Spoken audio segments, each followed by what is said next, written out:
20 million oylik maosh, hattoki IT akademiyada direktor lavozimini rad qilganman. Hammasi Instagramda blog yurgizishim uchun.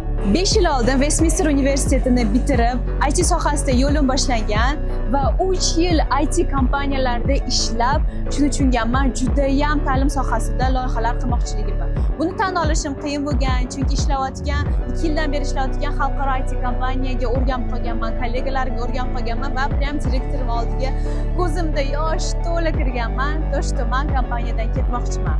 Ta'lim sohasida loyiha qilmoqchiman. Kafolat yo'q, stabillikdan voz kechish kerak. Lekin men shunga tayyor bo'lganman.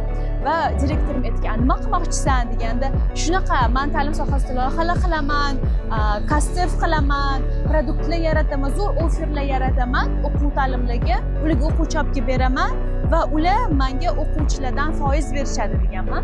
Lekin bu sohani nomi infoprodyuserlik ekanligini bilmaganman. Alloh o'zi chevar zot.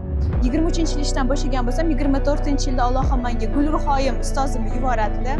Ularga shogirdlikka tushaman va alhamdulillah hozir 1 yil ishlagan bo'lsak, mana o'zimiz sohamda 1 yil muddatda 200 ming dollardan oshiq оборот qildik, mashina oldim, ota-onamga umra sovg'a qildim. Agarda sizga ham marketing va infoprodyuserlik sohasi qiziq bo'lsa, menga obuna bo'ling.